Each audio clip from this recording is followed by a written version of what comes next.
Mummy आप हमारे साथ बैंगलोर चलो, पापा थे तो अलग बात थी। अब आप अकेली यहाँ गांव में कैसे रहेंगी? बेटे अनिल ने कहा तो मैं असमंजस में पड़ गई। हार्ट अटैक से हुई उनकी अचानक मौत से मैं अपने आप को लाख कोशिश के बाद भी संभाल नहीं पा रही थी। 12 दिन हो जाने से सभी मेहमान चले गए थे। बेटा अनिल और बहू अनीता दोनों ही इंजीनियर हैं। मेरी सहेलियों ने मुझसे कहा कि बेटे बहू के पास रहने नहीं जाना, क्योंकि कमाने वाली बहू को बुजुर्ग सास बिल्कुल अच्छी नहीं लगेगी। उसकी आज़ादी में तुम्हारे जाने से खलल पड़ेगी। वो तुम्हें ताने मार मार कर तुम्हारा जीना हराम कर देगी। वैसे भी भाई साहब ने जीते जी ही पूरी संपत्ति बेटे के नाम कर दी थी। ऐसे में तो पूरी संभावना है कि बेटा बहू यहाँ का मकान बेचकर माल तो सब ले लेंगे और तुम्हें पाई पाई के लिए तरसा देंगे। लेकिन बेटे बहू के साथ जाना मेरी मजबूरी भी थी। 60 की उम्र में अपने घुटनों के दर्द के कारण मैं अपनी किराने की दुकान चलाने में असमर्थ थी।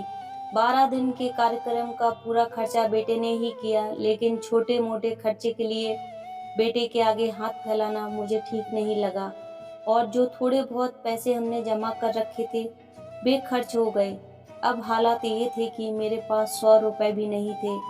अंशमंज में अनिल को कोई जवाब नहीं दे पाई। इतने में अनीता ने कहा, मम्मी जी बताइए कि कौन कौन सी साड़ियाँ रखनी हैं, मैं आपकी सूटकेस पैक कर दूं। अनीता के ऐसा कहने पर मैं कुछ बोल नहीं पाई और चुपचाप इन लोगों के साथ बेंगलोर आ गई।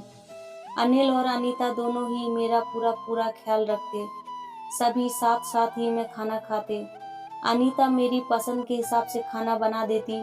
दोनों की यही कोशिश रहती कि मुझे इनकी याद ना सताए, मैं खुश रहूं।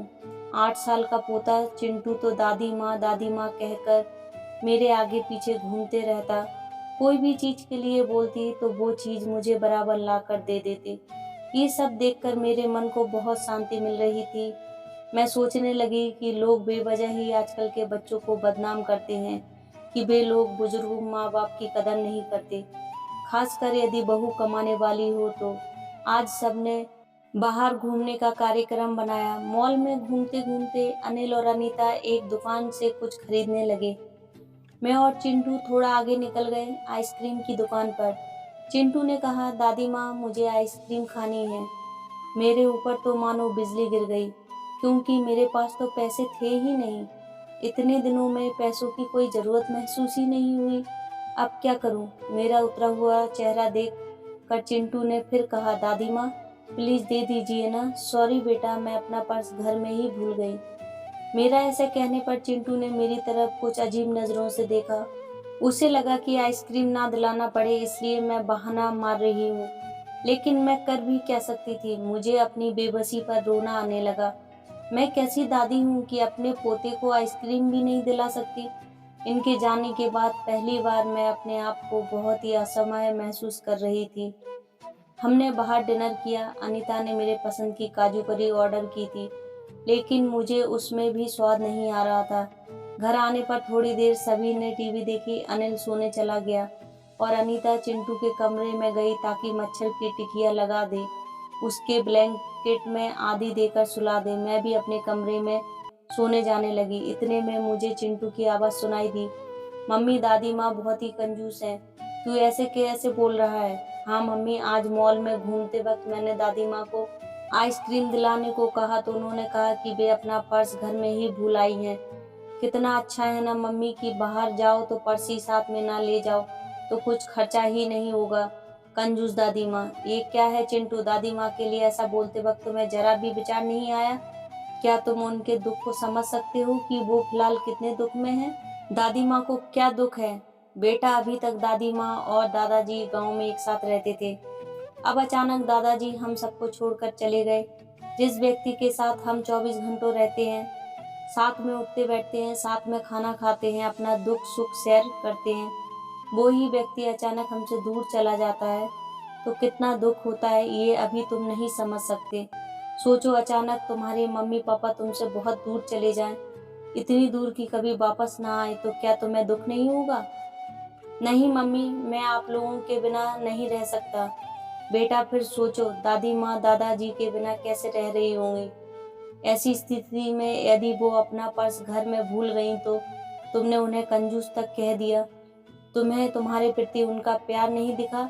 जब भी तुम्हें स्कूल से आने में 5 मिनट की भी देरी हो जाती है तो वो लगातार बालकनी में खड़े होकर तुम्हारा रास्ता देखती रहती है। उस दिन उनके घुटनों में बहुत दर्द होने के बावजूद तुम्हारे कहने पर उन्होंने तुम्हारी मनपसंद मेथी मटर मलाई बनाई थी। इसलिए बेटा, किसी के लिए कोई भी राय बनाने से पहले उस व्यक्ति के दृष्टिकोण से भी सोचना चाहिए। सॉरी मम्मी, ये वार्तालाप सुनकर मुझे अपनी बहू पर बहुत गर्व हुआ। उसकी जगह यदि मैं होती तो शायद मैं भी अपने बेटे को इतने अच्छे से नहीं समझा पाती। सुबह अनिल ऑफिस चला गया और चिंटू स्कूल। अनीता ऑफिस जाते जाते मेरे हाथ में कुछ रुपए देने लगी। ये क्यों बहू, मुझे पैसों का क्या काम है? मम्मी जी, इंसान को पैसों का कब काम पड़ जाए कह नहीं सकते। आप मंदिर जाती हैं, कभी दक्षिणा चढ़ा दीजिए, कभी चिंटू को कोई चीज़ के लिए जिद करने पर उसे वो चीज़ लेकर दे दीजिए। लेकिन बहू, मम्मी जी, यदि यह पैसे अनिल आपको देते तो क्या आप मना करती? नहीं ना, आपकी बहू भी कमाती है, तो फिर भी आप अपनी बहू से पैसे क्यों नहीं ले सकती? अनीता की बातें सुनकर खुशी के मारे मेरी आंखों में पानी आ गया। जो बात मेरा बेटा भी समझ ना सका, वो बात मेरी बहू ने समझ ली थी। मैं ईश्वर से प्रार्थना करने लगी कि मेरे जैसी बहू सबको दे। लोग बेवजह ही कुछ कमाने वाली बहुओं के दुर्व्यवहार को देखकर सभी कमाने वाली बहुओं पर लांछन लगाते हैं कि वे तुनक मिजाज और घमंडी होती हैं, सास ससुर उनको बिल्कुल अच्छे नहीं लगते आदि। कुछ बहुएं अनीता जैसी समझदार, सुलझे विचारों वाली, बड़ का सम्मान करने वाली भी होती हैं। आज अनीता के कमाने वाली बहू के बारे में मेरी आंखों पर जो पड़ा पर्दा हटा दिया था।